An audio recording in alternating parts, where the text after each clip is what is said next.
और शिक्षक बहाली के मुद्दे पर लगातार जिस प्रकार से शिक्षा विभाग और बीपीएससी काम कर रही है,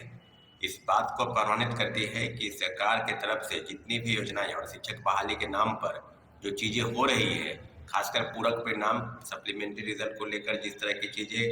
बीपीएससी द्वारा की जा रही है, क्या वो सही है? क्या सरकार के संज्ञान में इस तरह के मामले नहीं आने चाहिए? और शिक्षा विभाग से जिस तरह की चीजें हुई, शिक्षा विभाग ने पहले 3 जनवरी के दिन नोटिस भेजा कि लगभग 14,700 पदों पर पूरक परिणाम, खासकर TRE2 में यानी सेकेंड फेज की बहाली में पूरक परिणाम जारी होने की चीजें बिल्कुल स्पष्ट हो गई थी कि पूरक परिणाम जारी होंगे, और इस बात के लिए लगभग 15-20 दिन इंतजार किया गया, और तब जाकर शिक्षा विभाग ने अपने चिट्ठी के माध्यम से वापस लिया कि पूरक परिणाम जारी नहीं होंगे। और उसके बाद लगातार जो छात्र अभ्यर्थी है, शिक्षक है, जो जो जिन्होंने परीक्षा दी है, उसके मन में एक उपापों की स्थिति अभी भी बरकरार है कि क्या सप्लीमेंट्री रिजल्ट नहीं आएगा। तो कल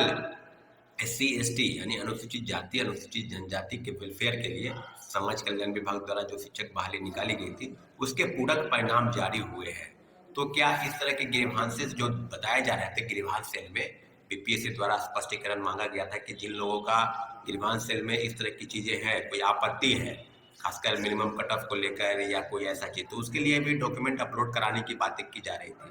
और डॉक्यूमेंट अपलोड हुआ भी।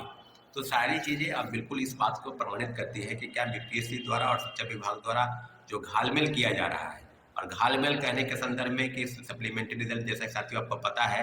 कि TRE1 में भी सप्लीमेंट्री रिजल्ट को लेकर लगातार घमासान मचा था, चाहे वो गर्दनीबाग धरना स्थल से हमारे शिक्षक साथी हम लोग बैठे थे, उसके बाद बीपीएससी का भी घेराव किए, शिक्षा विभाग भी गए, लेकिन सुनने के लिए कोई भी न विधानसभा के अध्यक्ष, न प्रतिपक्ष के नेता,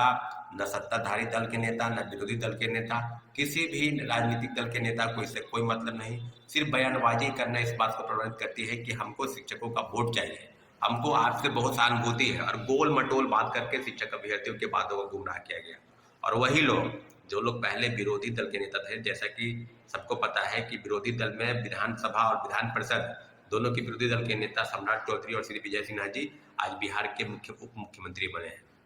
तो उप मुख्यमंत्री कहने का मतलब है कि बिहार में अभी एनडीए की सरकार है। तो क्या शिक्षक अभ्यर्थियों के पूरक परिणाम के लिए जो माननीय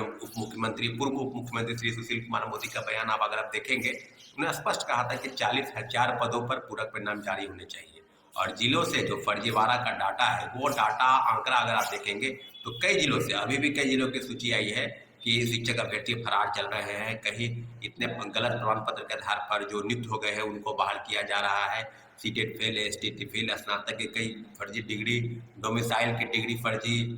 दिव्यांगता प्रमाण पत्र फर्जी। तो इन सब के आधार पर एक बात स्पष्ट हो गया है कि जिलों से जो सूची भेजी गई थी शिक्षा विभाग को, वो मल्टीपल रिजल्ट के लिए, यानी एक से ज्यादा पदों पर अगर किन्हीं का रिजल्ट TGT में आ गया है, किसी का PGT में, TGT यानी 1 to 5 से लेकर 11-12 पर किसी का रिजल्ट आता है तो ज्वाइन तो करेगा एक ही जगह वो। तो जो पद खाली रह गए, खासकर मल्टीपल रिजल्ट को लेकर जो पद खाली हैं, सभी पर पूरक परिणाम आने के लिए सरकार की तरफ से शिक्षा विभाग को सूची भेजी गई। तो शिक्षा विभाग में वही सूची बीपीएससी को भेजी गई कि 14,000 लगभग 700 पदों पर पूरक परिणाम जारी होने चाहिए। परंतु जिस तरह के जो चिट्ठी जो निकला, अरे परसों एक चिट्ठी निकला शिक्षा विभाग के माध्यमिक शिक्षा के निदेशक की तरफ से कि कोई भी अगर आंदोलन, पूरक परिणाम किसी भी हाल में अब जारी नहीं होगा, परंतु कोई भी अगर आंदोलन करते हैं चाहे शिक्षक अभ्यर्थी,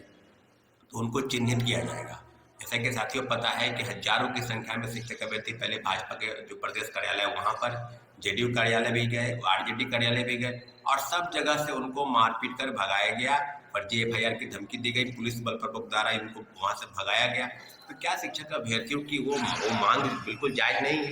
क्या सरकार की तरफ से जो बातें